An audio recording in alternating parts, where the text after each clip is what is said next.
Em nome do Pai, do Filho e do Espírito Santo. Amém. Inspirai, Senhor, as nossas ações e ajudai-nos a realizá-las, para que em vós comece e para vós termine tudo aquilo que fizermos por Cristo, Senhor nosso. Amém. Santa Maria, Mãe de Deus, rogai por nós. Glorioso São José, rogai por nós. Em nome do Pai, do Filho e do Espírito Santo. Amém.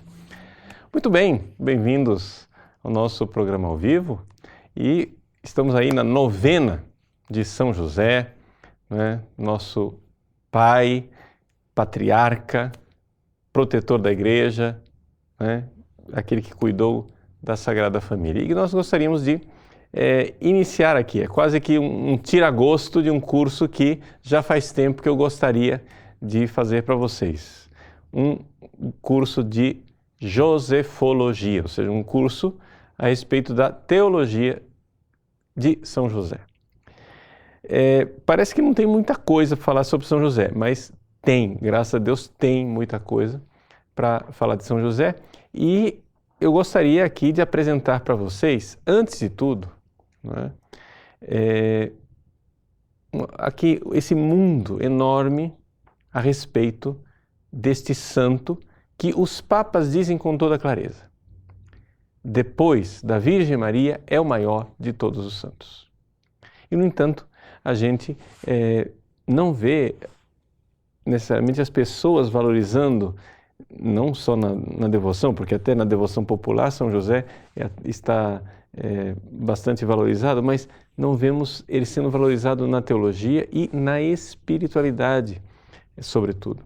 Santa Teresa d'Ávila, no seu famoso livro da vida, não é? Santa Teresa, que nós estamos comemorando este ano, 500 anos do seu nascimento, ela diz, no 6º capítulo, que ela tem uma grande devoção por São José. E todas as vezes que ela pediu alguma coisa a este santo patriarca, ela nunca foi negada.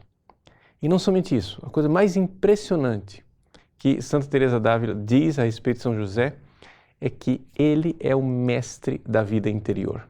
Ela diz assim, se você não sabe rezar, e se você não tem alguém que te ensine, não tem um diretor espiritual, São José vai ensinar você a rezar. É uma experiência de uma mística, ela quem está atestando, né? Ela quem está testemunhando, nós então só nos abrimos a este glorioso patriarca, né? Nosso Pai e Senhor São José. Terror dos demônios, ele que foi o protetor da Sagrada Família. Bom, começamos e para começar nós temos que dar então material para vocês estudarem, para vocês entenderem que a coisa é realmente muito, muito, muito, muito ampla. Veja, o livro mais completo a respeito da teologia de São José é um livro em inglês, né? O livro já tem a sua idade, né? Ele foi publicado em 62, ali na abertura do Concílio Vaticano II. É um livro escrito por um jesuíta chamado Padre Francis Filas, F-I-L-A-S. Infelizmente, está fora do prelo, ou seja, não se vende mais. Você pode encontrar aí em um sebo, alguma coisa, mas, sem dúvida alguma, é o livro mais completo que eu já encontrei, né? Acessível, digamos assim. Joseph, the man closest to Jesus. José, o homem mais próximo de Jesus. The Complete Life, Theology and Devotional History of Saint Joseph. A vida completa, teologia e história devocional de São José. O volume é imponente, são quase 700 páginas, né, a respeito de São José, e o homem não brinca no serviço, não é historinha não, ele realmente faz a teologia de forma bastante atual, razoável, a coisa é boa. Bom, no entanto, é evidente, como eu acabei de dizer, difícil acesso para comprar. Então nós temos um bem menor, embora um livrinho introdutório muito bom, muito interessante, que é esse livro de Michel Gasnier. de José o Silencioso. Ele foi publicado pela Quadrante. Gasnier se escreve o sobrenome dele, né? Michel, Gasnier. Publicado pela Quadrante em 95. Também, pelo que me consta, tem dificuldade de se encontrar em português, porque está fora de catálogo.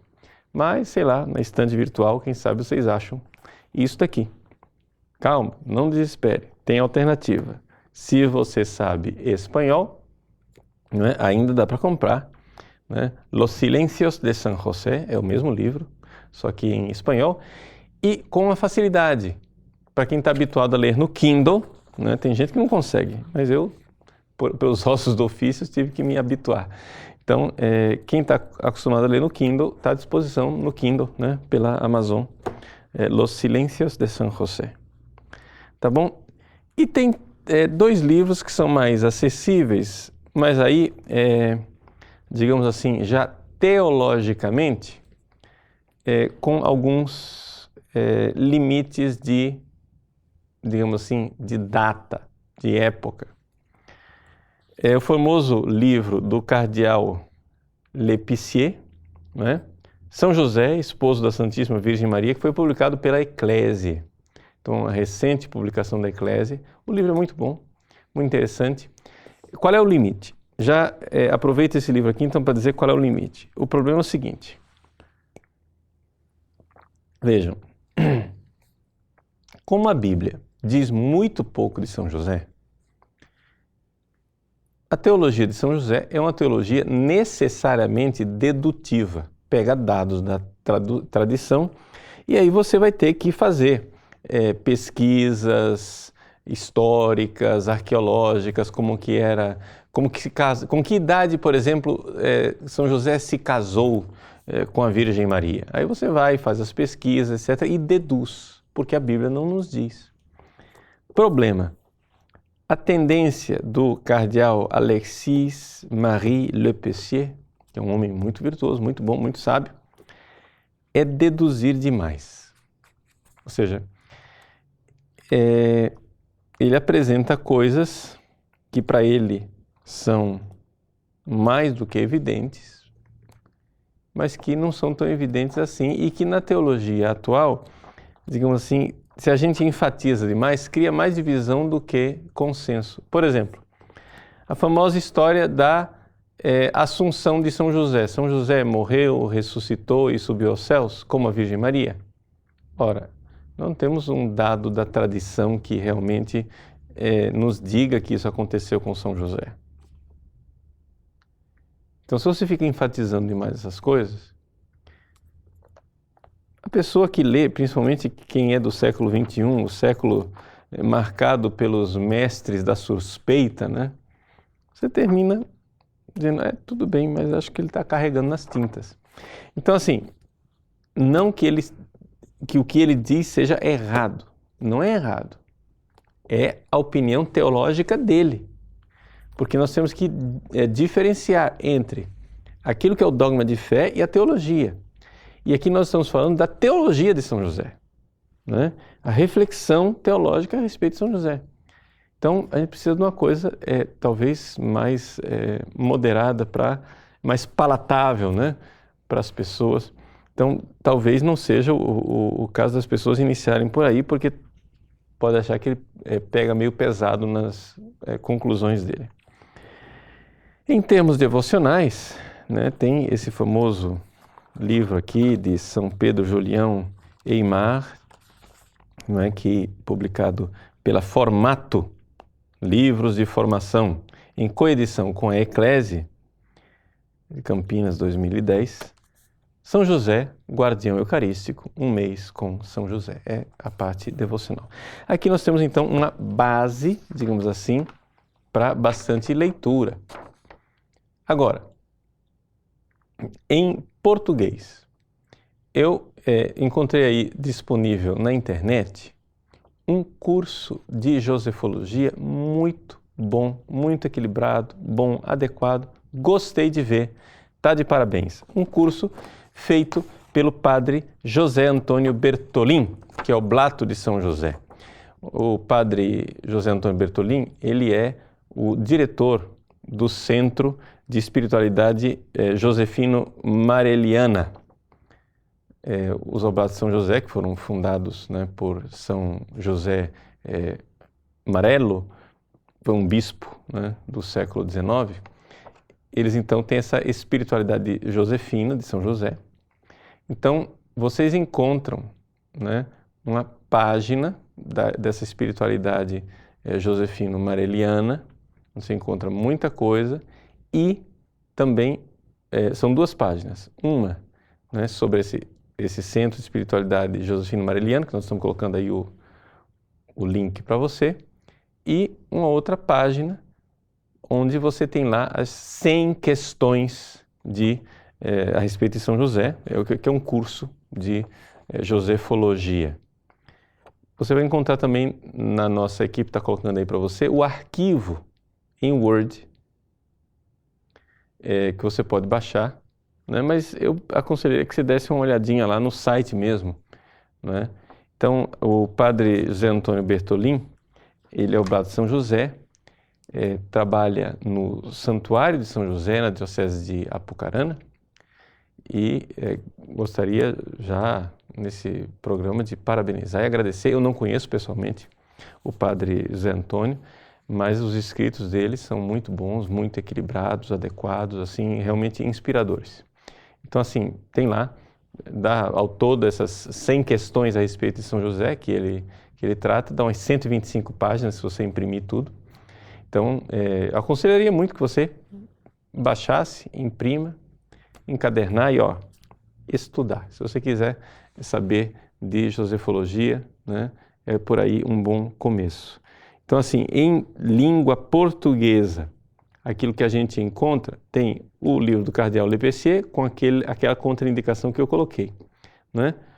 O São José Silencioso, que já está fora do prelo, mas está aí, fácil, barato, né? Porque custa nada, custa a tinta e o papel da impressora, para você então imprimir as 100 questões a respeito de São José do padre José Antônio Bertolin. Bom, feita a bibliografia, acabamos o curso. Não, não é isso. Feita a bibliografia, agora vamos estudar, né? Eu vou agora simplesmente dar para vocês uma espécie de um apanhado bem geral, básico, porque o assunto realmente é muito empolgante, é muito grande, tá? E eu gostaria de começar pelos santos padres, não, pelos papas, né? Pelos papas. Por quê? Porque é interessante que São José, embora, claro, São José está no cristianismo desde o início, afinal das contas, ele é o pai adotivo de Jesus. Desculpem aí que é um pouquinho da alergia. Então, São José está no cristianismo desde o início, mas aconteceu que de 150, 200 anos para cá, os papas, exatamente isso, os papas têm sido os grandes promotores da devoção a São José, com encíclicas extraordinárias, decretos, discursos muito inspiradores. Basicamente não teve nenhum papa, né, de Pio IX para cá que não tenha feito alguma coisa, falado alguma coisa de São José. Então começamos com o bem-aventurado Pio IX, que no ano de 1870 proclamou São José padroeiro da Igreja Universal, né? Ele fez isso através do decreto Quemado Modum Deus, e depois ele foi e instaurou a festa litúrgica, o ofício, etc. e tal, os privilégios litúrgicos de São José, através do Inclitum Patriarcham. Lá na página do Centro de Espiritualidade Josefino-Mareliana, vocês vão encontrar lá o link para esses decretos em português. São decretos bem curtinhos, mas interessantes porque na motivação você vê, né, porque é que o Papa Pio IX escolheu São José para padroeiro da Igreja Universal, exatamente porque ele era o protetor de de Jesus. Dentro desse movimento, aquele livro que eu citei do padre Francis Phillis, né, Joseph the Man Closest to Jesus, ele diz assim, é interessante notar, historicamente, que quando o papado foi atacado, é que começou o movimento dos próprios papas de promover a devoção a São José. E é difícil não ver uma correlação providencial nas duas coisas. Porque é exatamente quando o mundo quer acabar com a figura do pai espiritual, que é o Papa, não é? Os papas propõem um pai espiritual, que é São José. É interessante isso. E exatamente o ataque à igreja, ao corpo de Cristo, quando a gente vê que São José foi escolhido por Deus para defender o Cristo do ataque de Herodes, do ataque dos inimigos, defender a igreja nascente ali, Jesus e Maria. Então, por isso, São José é o grande defensor da igreja. Quer dizer, na época em que a igreja começava as suas tribulações e perseguições, ou seja, talvez nós não tenhamos uma época mais trágica, digamos assim, em termos de perseguição sistemática da igreja, do que essa época que nós estamos vivendo, São José, o defensor. E aí, os papas propõem essa devoção. Então, o início com Pio IX. Depois veio Leão XIII, que em 1889, escreveu uma encíclica chamada Quam Pluries. Ali, Leão XIII, um homem de uma grande sensibilidade para os problemas sociais, né, ele propõe São José como modelo para as famílias cristãs. O São José como modelo de esposo e de pai. Né? Depois veio Bento XV. A igreja estava saindo da Primeira Guerra Mundial e Bento XV, no seu moto próprio Bonum Sane, em 1920, exaltou a devoção a São José, dizendo que, olha, diante dessa situação que nós estamos saindo de uma guerra aqui, vamos nos agarrar com São José, a devoção a São José, porque realmente é o remédio para os problemas do pós-guerra. Interessante aquilo que os papas propõem como solução espiritual para as coisas. Né? Depois Pio XI, o papa que viveu a transição ali entre as duas guerras e que já viu iniciando quase a Segunda Guerra Mundial, ele, numa encíclica onde ele fala do comunismo, ele propõe, na encíclica Divini Redemptionis, ele propõe São José como modelo para os trabalhadores, para os operários. E não havia ainda a festa de São José Operário. Vai ser o sucessor dele, Pio XII, que em 1955, então, instituiu a festa litúrgica de São José Operário. Veja que a festa de São José Operário foi uma festa instituída exatamente para pôr uma barreira, não é, a essa questão do comunismo. É interessante como depois o pessoal da Teologia de Libertação faz exatamente o contrário, usa São José Operário como ícone do proletário, né? do trabalhador na luta de classes. Né? Mas é exatamente o contrário. Por quê? Porque havia a festa do trabalhador, 1º de maio, que é uma festa que foi introduzida no calendário do mundo inteiro com intenções comunistas, não é? E o Papa, então, Pio XII, diante de uma festa comunista, ele disse, vamos, então, batizar a festa, né? Já que eles querem fazer uma festa, então vamos dar uma razão religiosa para a festa. É São José Operário, né? Depois de Pio XII veio João XXIII. Esse João XXIII, em 1961, às portas do Concílio Vaticano II, antes do concílio ser inaugurado, ele então declarou que São José seria o celeste protetor do Concílio Vaticano II. Não é?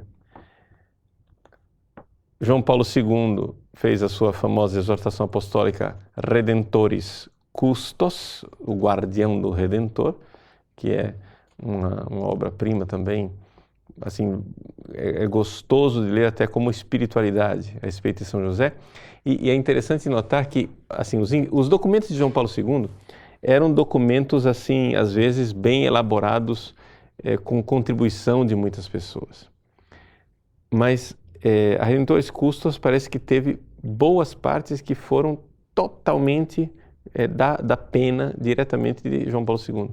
Porque eu me lembro, eu estava em Roma, quando foi publicada a exortação apostólica, e eles colocaram na página do Observatório Romano o manuscrito em polonês. O Papa, né? Ali, as palavras iniciais, etc. e tal, o Papa lá em polonês, colocaram a foto do manuscrito em polonês. É claro que Bento XVI, sendo Joseph, né, Joseph de batismo, tinha uma grande devoção a São José também ele, e foi ele quem preparou a introdução do nome de São José nas 3 orações eucarísticas que nós temos depois do Vaticano II. João 23, né, introduziu, antes do Vaticano II, o nome de São José no cânon romano. E então, anos depois, né, 50 anos depois, Bento XVI quis introduzir São José nas outras orações eucarísticas também, porque faltava o nome dele lá. E então deu início a tudo. O cardeal Canizares já tinha feito lá os decretos, mas aí veio a renúncia de Bento XVI e o Papa Francisco, também grande devoto de São José, foi quem assinou o decreto. Então, a partir de 2 anos atrás, né, de maio de 2013, nós temos São José nas 3 orações eucarísticas também. Tá joia? Então, assim, veja, esse apanhado é extraordinário, ver os papas todos, assim, devotos de São José. O Papa Francisco tem uma devoção extraordinária por São José e ele mandou trazer de Buenos Aires uma imagem que ele tem de São José dormindo. Né? É uma imagem estranha, né? Assim, que ele não está acostumado a ver São José. A gente vê São José de pé, com o menino. Não, São José dormindo. Mas por que São José dormindo? Porque a Bíblia fala de São José sonhando. Era nos sonhos que Deus falava com José. Então, e o Papa tem essa devoção com a imagem de São José, e quando ele tem uma causa, uma coisa para pedir para São José, ele vai colocando bilhetinhos embaixo da imagem, né? Daqui a pouco São José está lá debaixo de uma resma de papel, né? Pois bem, por que eu coloco essa questão dos papas e da devoção? Por que dos papas? Porque esses documentos, né, nos colocam diante da realidade que São José está sendo promovido como realmente um homem importante dentro daquilo que é a devoção, dentro daquilo que é a teologia da igreja. Alguns pontos bem básicos para a gente entender a respeito de São José. Bom, primeira coisa, o relacionamento de José com Maria, não é? Algumas pessoas, né, erradamente querendo proteger a virgindade de Maria, não gostam de falar de São José como esposo, mas é exatamente esse o título que mais digamos assim, que é a base de todas as outras coisas a respeito de São José. Ou seja, é o esposo. Perdão. Porque a gente está acostumado a falar, Maria é esposa do Espírito Santo, né? Tudo bem. Mas o que acontece é o seguinte, assim, socialmente, realmente, verdadeiramente, né, não metaforicamente, mas realmente ela era esposa de José. Isso ninguém tem dúvida disso. Só que essa tendência de diminuir a relação de esponsalício entre Maria e José, ela é uma coisa muito antiga. Se vocês forem ver lá nos evangelhos apócrifos, não é? Tem essa tendência de apresentar São José como sendo um velhinho, né? um velhinho decrépito de 100 anos, ou seja, um sujeito incapaz de ter relações sexuais. Você vê claramente que o sujeito que escreveu aquele evangelho apócrifo, ele quer o quê? Ele quer provar a virgindade de Maria,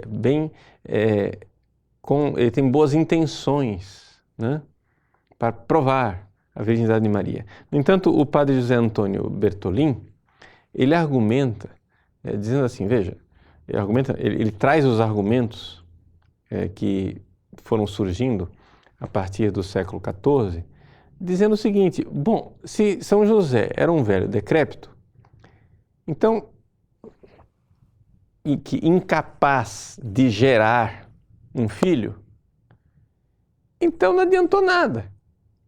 Porque se ele era um velho decrépito, incapaz de gerar filho, Maria gerou aquele filho a partir de quem? Então, não adiantou nada. Jesus é um filho adulterino, espúrio, um filho sem pai. Porque se ele era um velho decrépito, quem que era o pai da criança? Então é evidente que pela própria Bíblia, não é possível que São José tivesse uma idade em que ele já estivesse fora da sua possibilidade de gerar filhos. Então ele não tinha 100 anos de idade, ele não era um velho já, vamos dizer a palavra, né, impotente. Não era isso, nada disso. Então se começou a argumentar, São José tinha a idade do sábio, etc e tal, ele tinha 30 anos, ele tinha 40, ele tinha 50. O fato é o seguinte, se nós formos olhar, né, os dados que nós temos hoje a respeito da sociedade na época de Jesus, as pessoas se casavam muito cedo. Portanto, se nós formos colocar dentro do conhecimento histórico que nós temos hoje, a Virgem Santíssima, ela se casou mais ou menos, tinha de 12 a 14 anos. Esta era a idade na qual as meninas se casavam naquela época. Por quê? Porque aquela sociedade lá não era doente como a nossa, que tem medo de ter filhos, né? Aquela sociedade lá, eles acreditavam o seguinte, que ter filho é uma graça de Deus. Então, a menina começou a poder ter filhos, então tem que começar quanto antes, porque o tempo é curto, vamos ter filhos, porque é coisa importante, coisa boa, né? Então, isso os dados sociológicos e históricos que nós temos. Bom, é interessante como isso bate exatamente com a tradição, porque a tradição, né, nos propõe que a Virgem Maria teria engravidado Jesus na primeira ovulação. Ou seja, Jesus foi o primogênito realmente, né, em tudo. Para nós é um absurdo, na nossa sociedade, a gente, não, que imagina, 12 anos de idade, mas era a idade.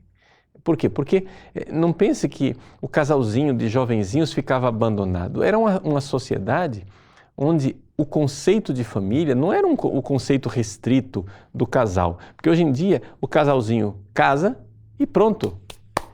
São donos do nariz deles. Não. Antigamente eles casavam e entravam dentro da grande família. Então havia o suporte das mulheres mais velhas, né? Porque o conceito de família era muito amplo. Diante desse dado, a idade dos rapazes era por volta de 16 a 18 anos. Né?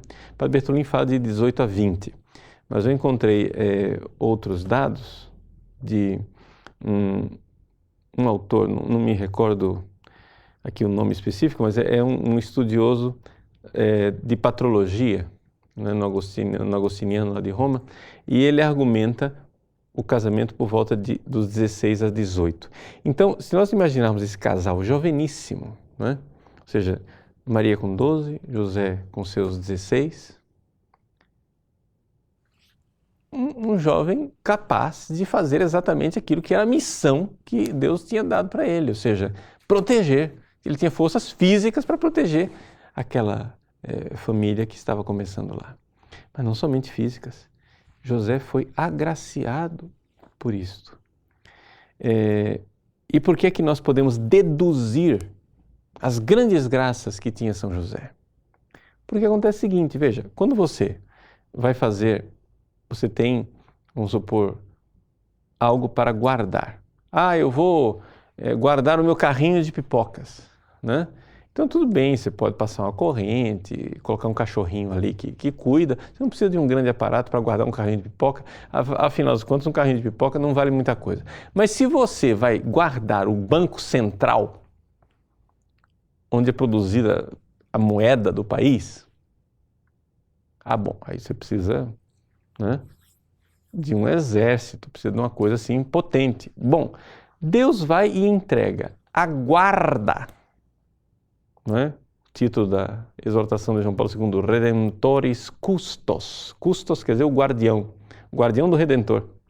Ele guardou o Redentor. Se você vai entregar a guarda do Redentor e da Virgem Maria, as duas pessoas mais preciosas da história da humanidade, você entrega para que São José guarde, bom, é evidente que você tem que dar a São José um poder espiritual.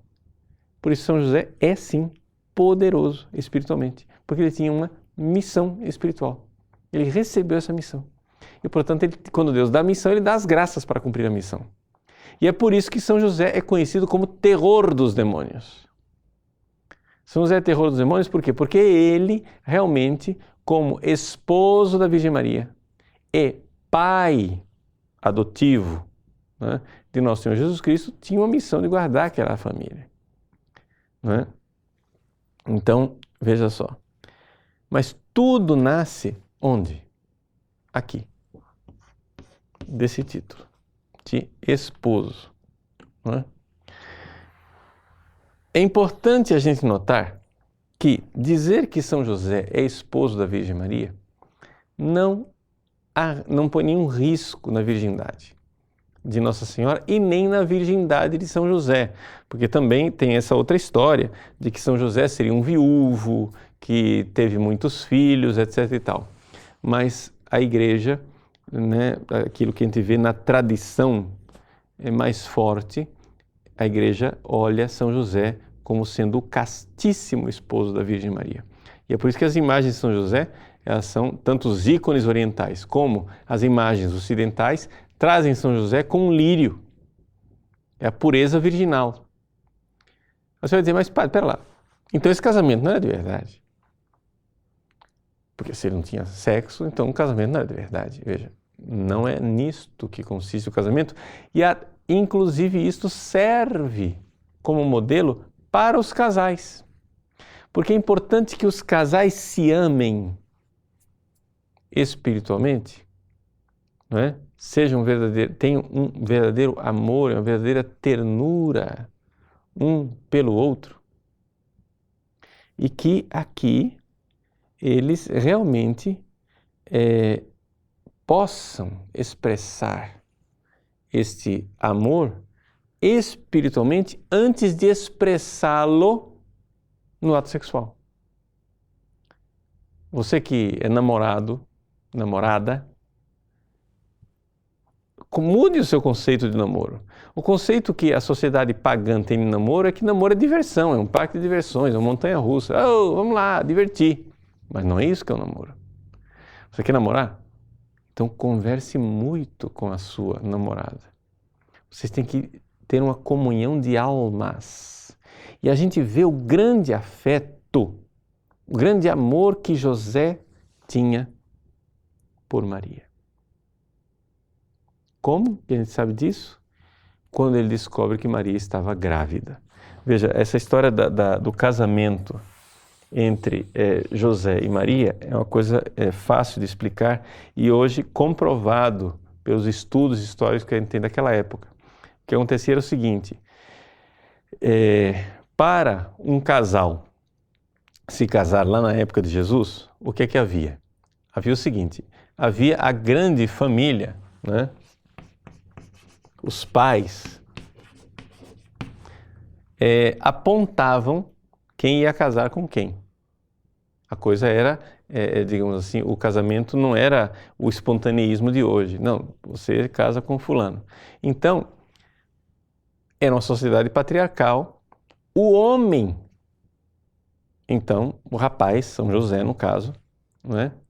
É que então aceitava ou não aquela proposta. a menina, né, ela não tinha muita voz na coisa. É algo que não estou propondo aqui como ideal não, tá, gente? Estou só descrevendo. E então, São José aceitou a Virgem Maria. Então, se ele aceitou, havia ali afeto. Quando ele aceitou se casar com a Virgem Maria, eles então assinam. Não é simplesmente noivado como a gente tem hoje, não. É realmente casamento. Eles assinam e eles têm o espaço. Então, o esposo aceita.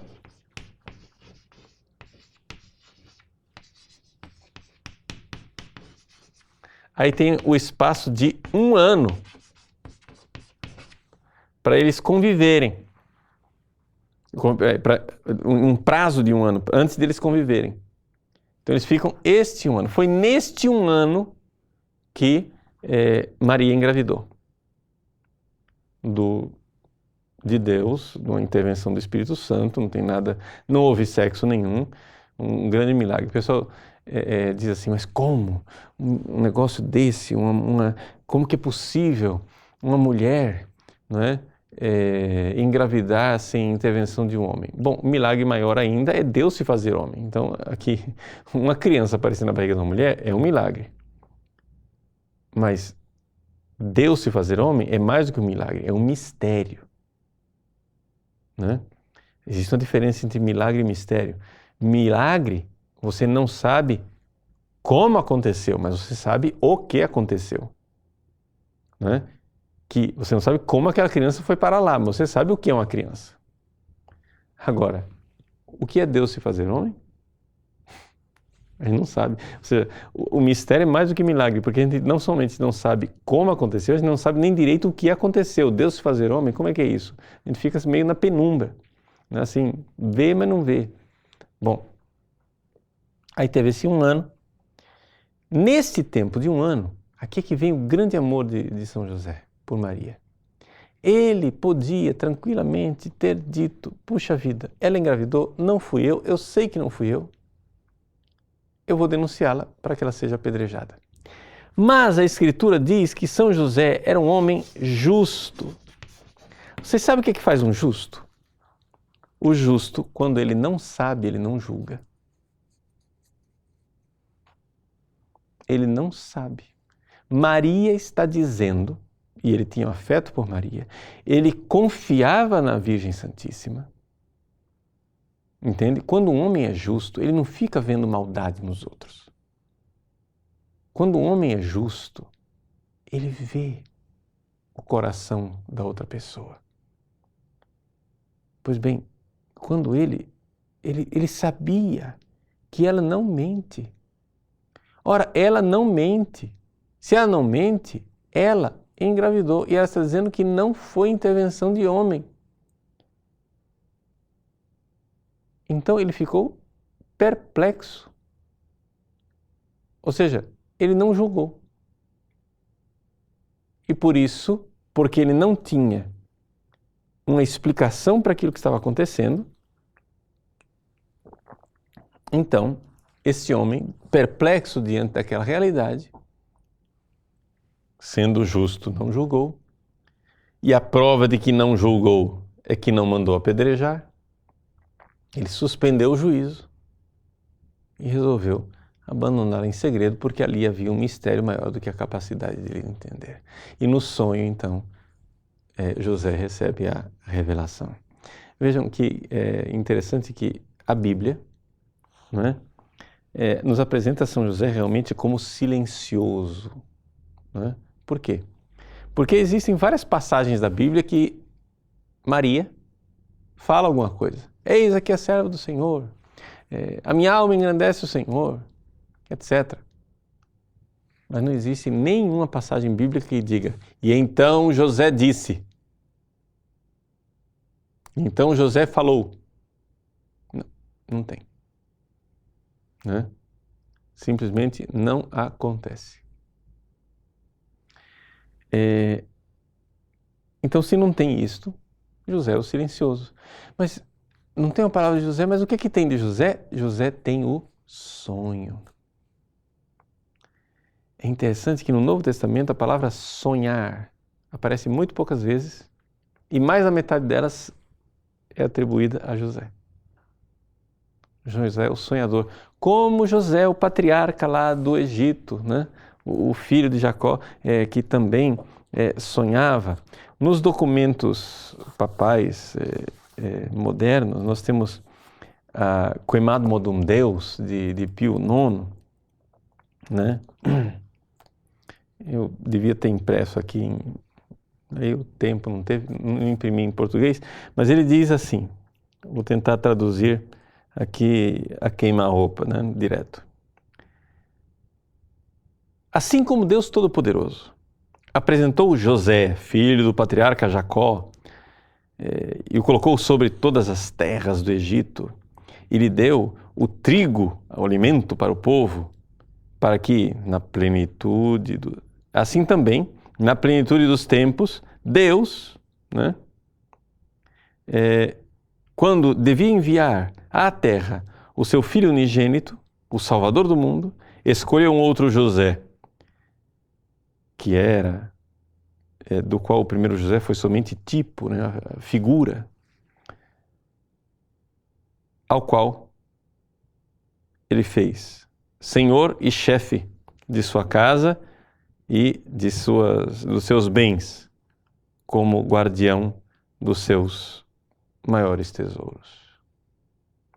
Tem esse paralelo entre São José e José do Egito, né? É uma coisa que as próprias encíclicas papais já fazem constantemente, porque São José, José do Egito, no momento da penúria, etc e tal, salvou o povo. Agora José, no momento da penúria do povo de Deus, nessa situação de tribulação que nós vivemos da igreja atual, é ele também. Ite ad Yosef, né? Ide a José, disse o faraó. Vocês estão passando fome, acabou o trigo, vem agora o tempo das 7 vacas magras, ide a José. Então a devoção a José é importantíssima no tempo das vacas magras, é importantíssimo nos tempos de crise, né? Porque como José do Egito guardou o povo de Israel no passado, agora o novo José guarda o povo de Deus nascente ali, a pequena igreja, Maria e Jesus, mas também o povo de Deus, que hoje é espalhado pelo mundo inteiro, é a Santa Igreja. Então, São José realmente tem esta grandeza, né? Outro ponto importante, falei um pouco, né, de tudo. Outro ponto importante é o relacionamento de José com Jesus, com o Verbo. Eu quero salientar umas coisas que pouca gente pensa, que é o seguinte. Veja, nós sabemos, Jesus, ele se fez homem, Deus se fez homem, igual a nós em tudo. Agora nós sabemos que se ele era igual a nós em tudo, Jesus tinha também que desenvolver a sua masculinidade. Portanto, Jesus tinha um pai. Veja, não estou falando aqui pai biológico, porque José não fecundou.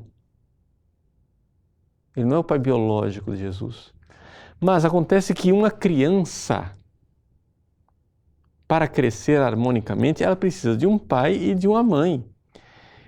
Nenhum preconceito contra as famílias monoparentais, só tem o pai, só tem a mãe. Veja, não tem preconceito nenhum, mas uma coisa é dizer, eu não tenho preconceito com uma pessoa que não tem uma perna, mas eu não vou chegar e dizer que o normal é ter uma perna somente. O normal é ter duas. Está entendendo? Não tenho nenhum preconceito para os filhos que só tem um pai, ou só tem uma mãe. Não se trata de preconceito, só trata de dizer, olha, a natureza das coisas, tá? O mundo real, não esse mundo fictício que o povo cria. O mundo real, um filho tem que ter psicologicamente um pai e uma mãe. E até os próprios gays aceitam isso. Veja aí, por exemplo, olha no LifeSite News, né?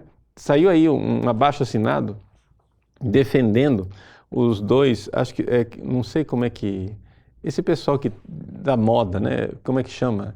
Figurinista, sei lá, Dolce e Gabbana, né? São estilistas, isso, pronto, estão me ajudando aqui. Os estilistas, que são, pelo que consta publicamente, são homossexuais publicamente, se declararam contrários ao casamento gay e à adoção de filhos por gays. Porque dizendo aquilo que é óbvio, que todo mundo sabe. Ou seja, uma criança tem direito de ter pai e mãe. Né? Aí o Elton John agora já está esbravejando, dizendo que os dois são traidores, não sei o que, etc. Tal. Vai lá no Lifesite News e assina o abaixo-assinado para defender a posição do Dolce & Gabbana, tá? Tá bom. Então, olha só. Mas Jesus tinha então um pai. Psicologicamente, ele como menino, veja, como é que funciona essa questão de masculinidade?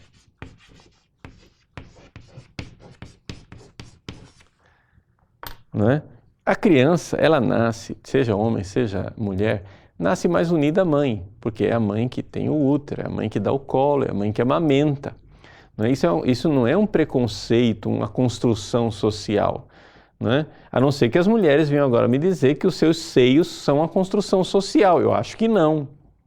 Não foi a sociedade quem construiu os seus seios. A senhora nasceu com mama, para dar de mamar. Não é isso? Então, você vê como o feminismo radical, na realidade, é uma revolta contra o Criador. A mulher acha que é uma injustiça ela engravidar. Ah, os homens têm que engravidar também, tem que ser igual. É o tipo da coisa que a pessoa começa a perder o contato com a realidade. Ora, a criança está lá com a mãe. O que é que um menino tem que fazer para ser homem? Ele tem que fazer um esforço. Ou seja, ele tem que fazer um esforço de sair um pouco do mundo da mãe e imitar o pai. Então ele precisa de um modelo masculino, e o modelo masculino de Jesus, psicologicamente, na psicologia de Cristo, humana. Se ele era homem, ele precisava de um modelo masculino. Quem era o modelo masculino do Cristo? São José. Então, portanto, nós podemos dizer que aquele homem casto, virginal, não era um efeminado.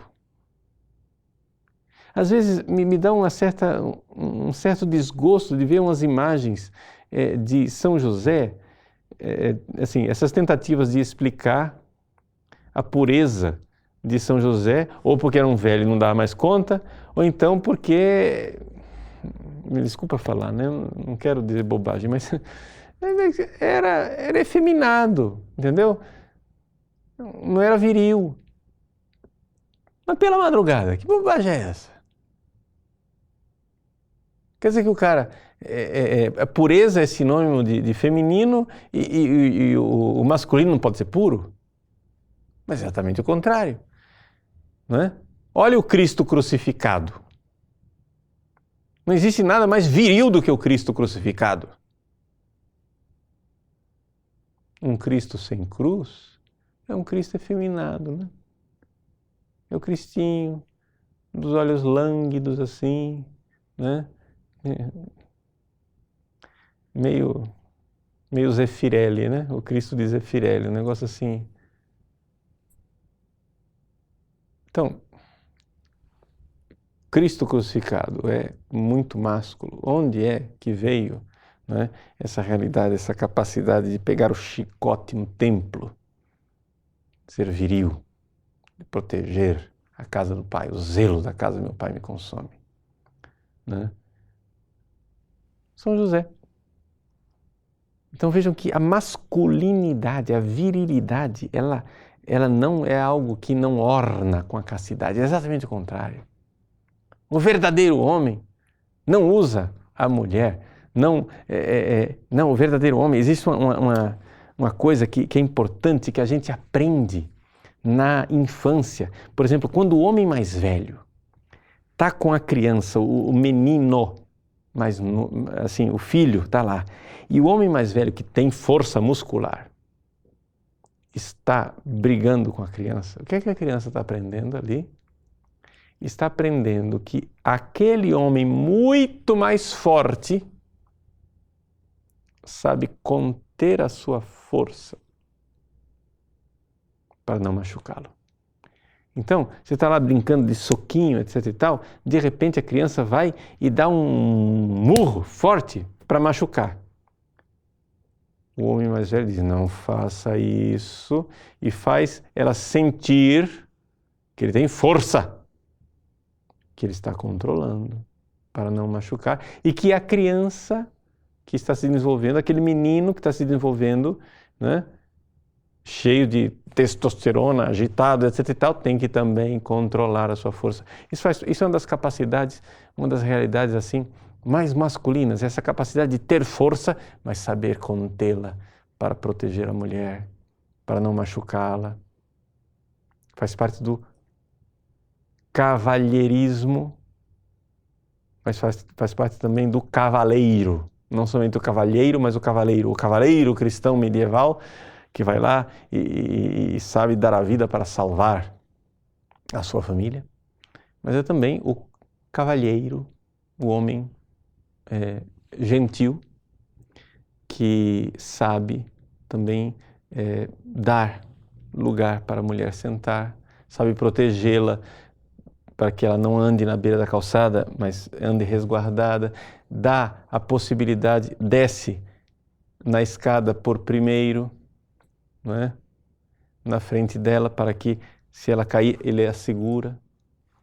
Essas gentilezas da etiqueta é masculina do homem que sabe proteger, né?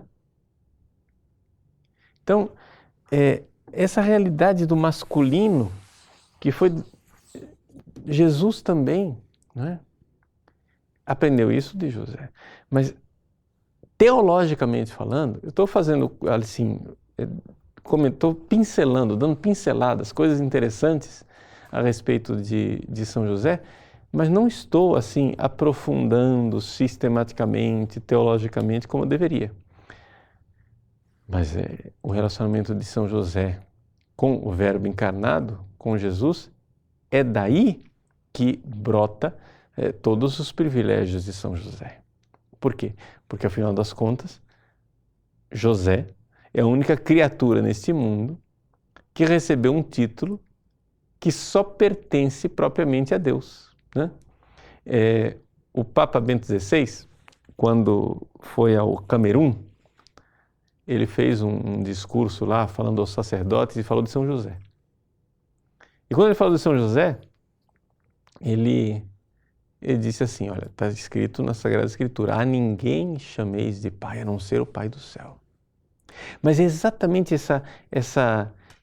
esse Deus Pai, do qual vem toda a paternidade, que na sua gratuidade amorosa, distribui essa paternidade também a pessoas aqui na Terra para que participem da sua paternidade. E o sacerdote é assim. Então, São José como modelo de homem que participa da paternidade divina.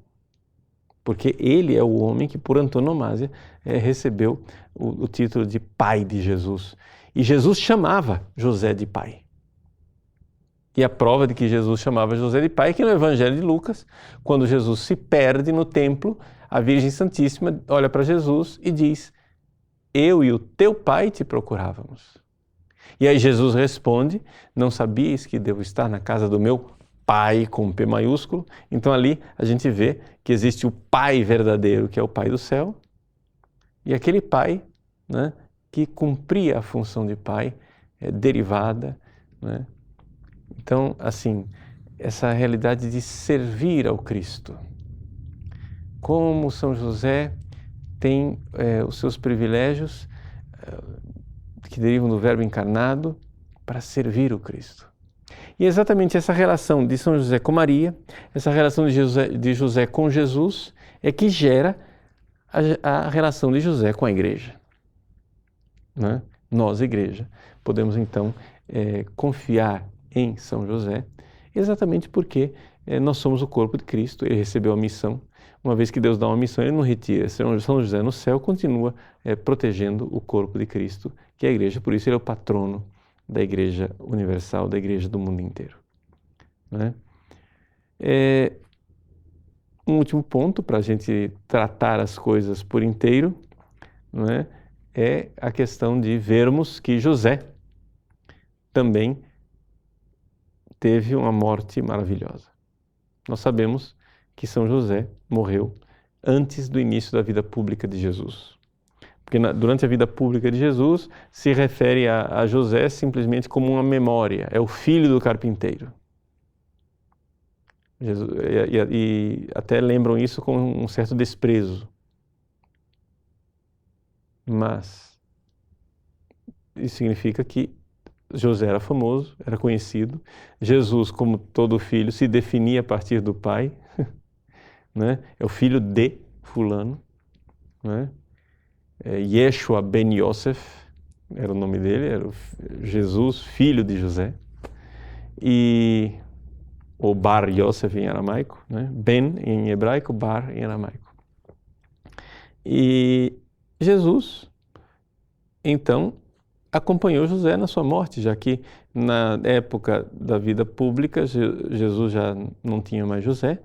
Ele estava lá acompanhando José na morte, a Virgem Maria também estava acompanhando São José na sua morte, e é por isso que São José é o padroeiro dos moribundos e o padroeiro de uma boa morte, porque, puxa vida, quem não quer morrer tendo Jesus e Maria assistindo a morte ali, estando do seu lado, naquele momento que é o momento mais importante, é um momento crucial para todos nós.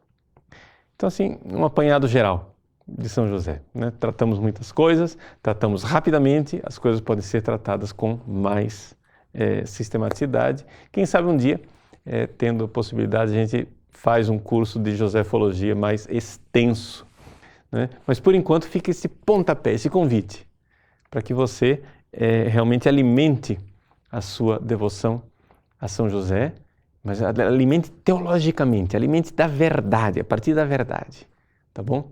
E a partir disso você vai, né, se desenvolvendo no seu conhecimento, na sua fé e na sua devoção.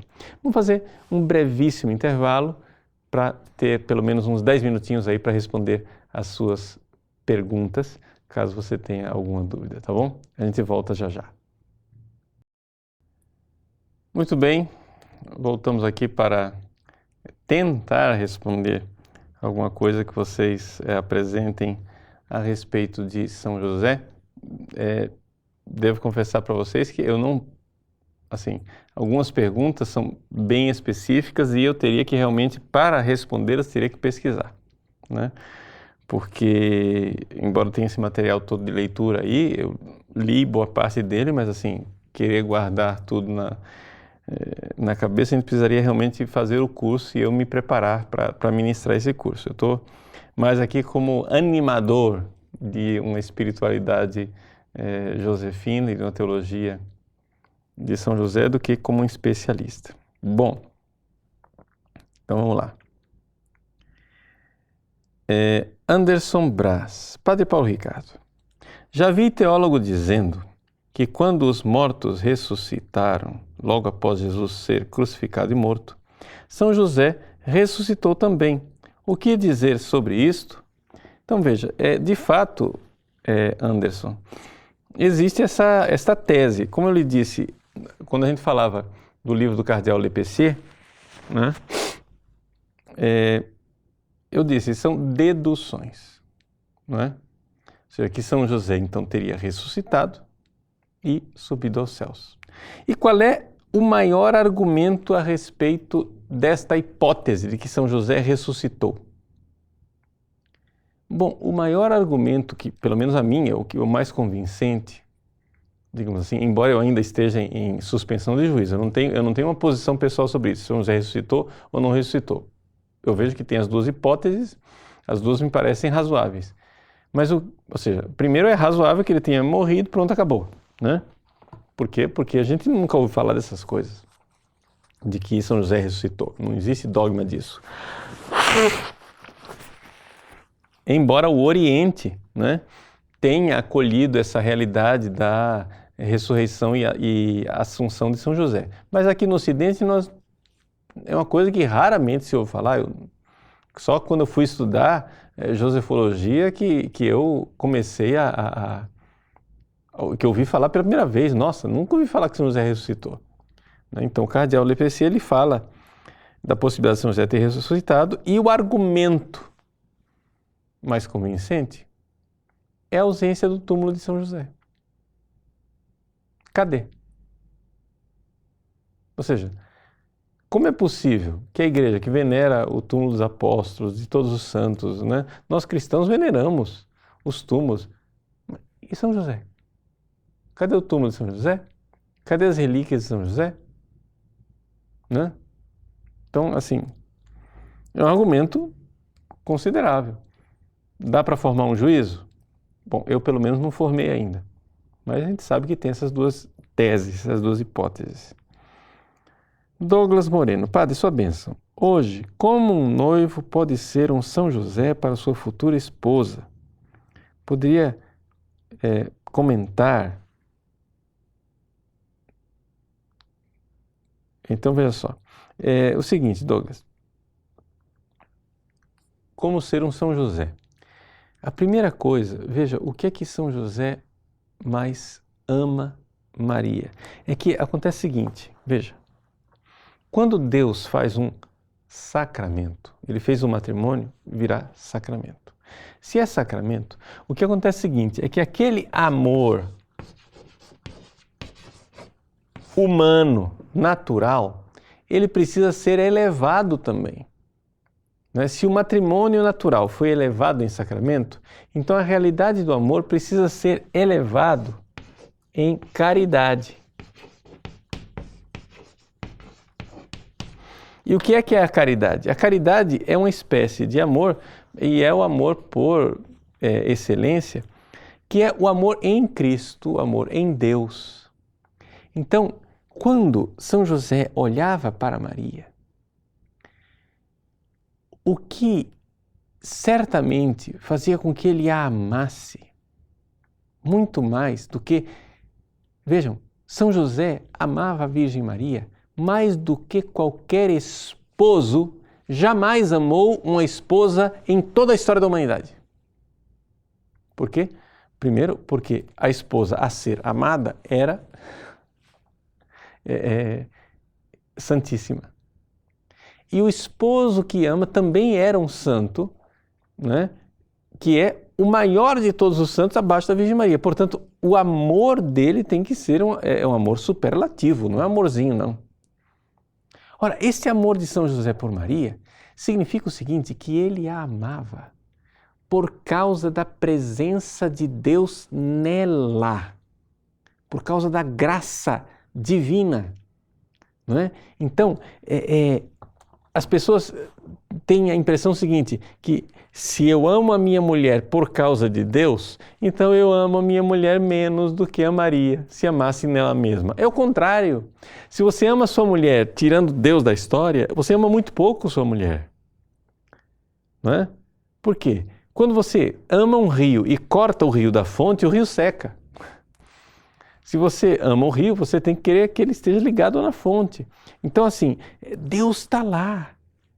E você ama em Deus. E amá-la em Deus é querer realmente amá-la naquilo que ela tem de mais precioso, que é aquilo que é divino. Então, São José amava Maria de forma extraordinária. De uma forma, né, mesmo assim, a gente pode usar a palavra divina, porque a caridade é um dom divino. Então, o amor deles não era menor, era maior. Porque veja, quando uma pessoa não peca, a capacidade de ela amar, de ela ter afeto, de ela ter sensibilidade é maior, não menor. É maior. Não é? Ou seja, o pecado ele embota os nossos sentidos, ele torna, a gente fica meio dormente, meio lerdão, a gente não é capaz de... Veja, uma pessoa que vamos pegar uma coisa simples, não tem nada a ver com São José e com a Virgem Maria aqui, mas vamos pegar, quando uma pessoa faz sexo, e faz sexo com amor, com santidade, com afeto, aquele sexo é prazeroso. Muito mais do que uma pessoa que cai no pecado. Porque quando a pessoa vai pecando, o sexo fica menos prazeroso. Isto qualquer pessoa é capaz de acessar essa realidade e ver que é assim mesmo. Eu tenho 22 para 23 anos de padre no confessionário, a gente vê que é isso. A pessoa começa a fazer sexo por raiva, por revolta, por tantas coisas, por frustração, mas menos pelo prazer. Porque se chega realmente ao absurdo do sexo sem prazer. Porque você vai ficando embotado, você vai ficando dormente, né? As pessoas acham que esse negócio é infinito. Eu vou sentindo prazer. Não, mas esse negócio é como a cocaína, é como qualquer droga, né? No início você tem um high, nossa, uau! Né? Depois você vai... Até para você levantar da cama de manhã, você precisa de cocaína, porque você está tão para baixo que não tem prazer nenhum. Então aquilo vai virando uma coisa destruidora. Então, quando a pessoa é virtuosa, santa, ela sente mais, os afetos dela são mais intensos. Então São José amava Maria de uma forma extraordinária, né? Então aqui é essa a realidade. O Natalino Ueda, Natalino aqui, gente, tudo bom, Natalino? Que bom ver sua visita aqui no site. Padre Paulo Ricardo, como conciliar a devoção a Nossa Senhora com a devoção a São José? É fácil, Natalina, olha só. São José é o maior devoto de Nossa Senhora. São José é o chefe dos consagrados a Nossa Senhora. Ninguém amou Maria mais do que ele. Tirando Jesus, é evidente, né? Jesus amava Maria mais do que José, porque Jesus, no final das contas, era Deus. Mas, tirando Jesus, nenhuma criatura amou a Virgem Santíssima mais do que São José. Portanto, a vida dele era totalmente consagrada à Virgem Maria. Se teve um homem que se consagrou a Nossa Senhora, está aí. Então, assim, ele é o modelo de devoção à Virgem Maria. Então, você sendo devoto, né, a São José, não impede. As consagrações, a consagração a São José impede a consagração à Virgem Maria? Não, porque a consagração a São José pode ser instrumento de melhor consagração à Virgem Maria, assim como a consagração à Virgem Maria é instrumento de maior consagração ao Cristo. É simples. Se você acha que a consagração a São José atrapalha a consagração à Virgem Maria, então me explica como é que a consagração à Virgem Maria não atrapalha a sua consagração ao Cristo. Claro que não atrapalha. Todo mundo sabe disso. Basta ler o tratado, a gente vê que é exatamente o contrário. Porque se você quer ser todo de Cristo, então seja todo de Maria, que ela vai fazer você ser todo de Cristo. Ou seja, a consagração à Virgem Maria, ela é cristocêntrica. É isso que a gente tem que enfatizar isso, porque as pessoas ficam acusando a gente, dizendo, não, vocês são os mariólatras. Eu não sou mariólatra, eu sou cristocêntrico. E porque eu sou cristocêntrico, eu sou mariano. Não é? É a mesma coisa São José. São José não impede absolutamente nada. Não é? Carlos Isaac. Toda vez que penso em São José, me vem uma dúvida. Eu nunca vi ninguém tratar esse assunto. Tem alguma explicação para uma morte tão precoce de São José? Carlos, de fato, é um problema, não é?